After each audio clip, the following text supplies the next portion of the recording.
On 2010, a Minecraft player by the name of 4chance was playing on a normal single-player world.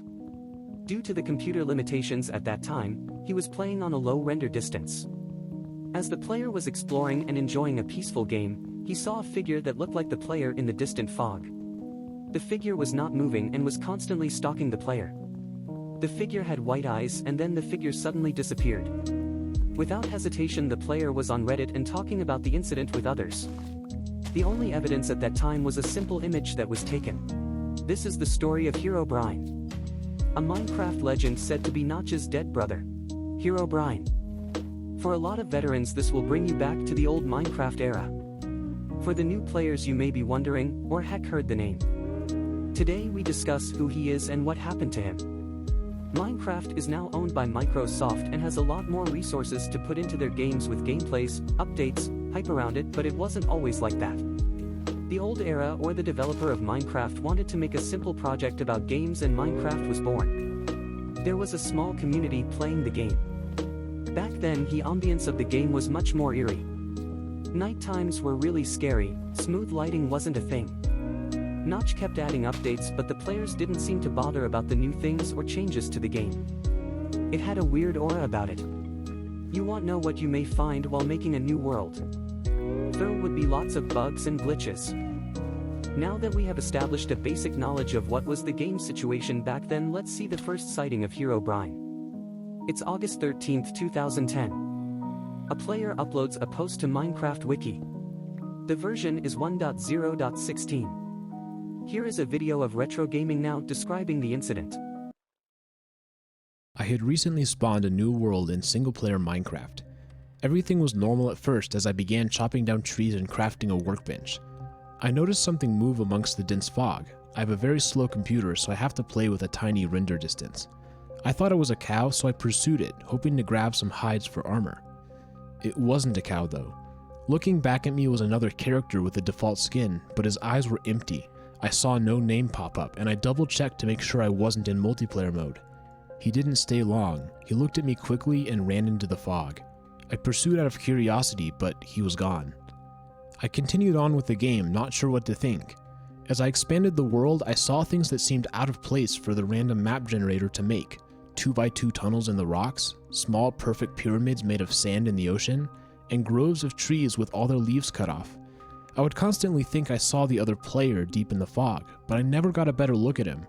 I tried increasing my render distance to far whenever I thought I saw him, but to no avail. I saved the map and went on the forums to see if anyone else had found the pseudo-player. He once again asked for the same happening to someone else in Minecraft forums, but was sent with one reply. A message from a user named Herobrine containing one word. Stop. When the player went to check out the account, the page 404 ed. Some time passed and the player received a mail from another player saying he too had experienced the same. Another player with empty eyes stalking the player and creating 2x2 holes that was not normal. The mail said, "I recently saw your post on the forums. The mods on the read the PMs, so it was safe to message you. I also have seen a mystery player with white eyes and a default skin. Not the only one. I have been compiling a small directory of other users with the similar experiences, including man-made structures to the world." He too described the figure as a default with no pupils. About a month passed until the player heard from him again. Some of the people had found the name Herobrine to be a Swedish gamer. After much research, it was found to be the dead brother of Notch, the developer of the game.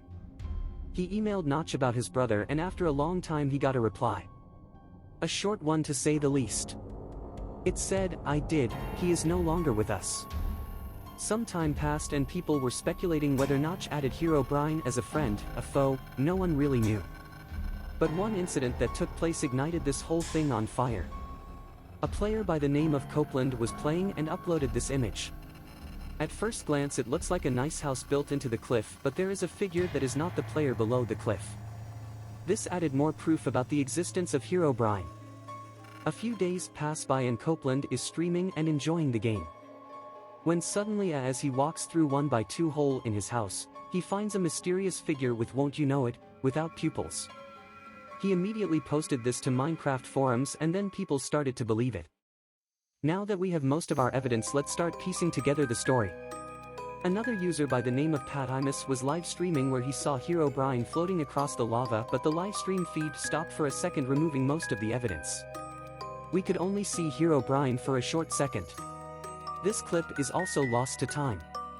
Around this time, Copeland was putting up links in his chat to website called him.html that contained a creepy picture of Steve with weird pupils staring at you. It also contained a lot of split up text which, when deciphered, read out, "It has been reported that some victims of torture, during the act, would retreat into a fantasy world from which they could not wake up. In this cationic state, the victim lived a similar life like the normal one, except they weren't being tortured. The only way they needed to wake up was to find a node in their fantasy world. It would tell them about their condition and tell them to wake up. It would often take months until they were ready to discard their fantasy world and please wake up." Okay, so if it wasn't obvious until now, all of this was fake. Patimus was heard telling his wife that the so-called Herobrine encounter was fake and was trolling everyone in the stream.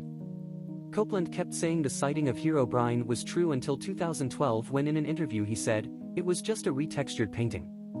It was pretty funny for people to believe in this kind of thing. But you know, I said that Minecraft back then was mysterious because of its small community and people didn't know what was fake and what was true. I remember seeing all the Dark Corner videos and having a good laugh. I as a player believed it to be fake.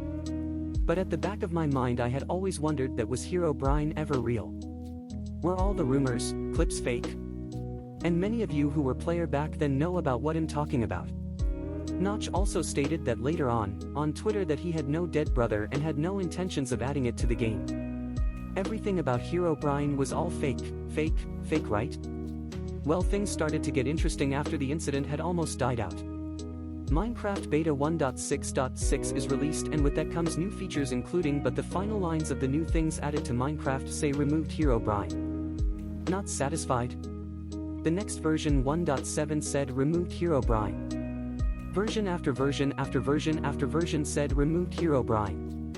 It was continuing until 1.16, but Mojang again returned to the tradition on version 1.16.2. It was clearly an Easter egg in the game that Mojang adds each update. A fan-made entity that Mojang keeps on hinting at and teasing at. Herobrine. A lot of memories were with the dumb stupid entity. Yet he still remains in some promotional art made by Mojang. Like this one where they added Herobrine, or this one.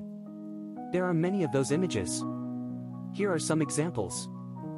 It was a fun time when people were scared by Herobrine. No one never really knows if he was in the game or not. Mojang keeps adding this art and Easter eggs, reminding of a much simpler game and time IR, maybe just for making fun of the community. Maybe Herobrine is in the game, we just need to look hard enough in the fog.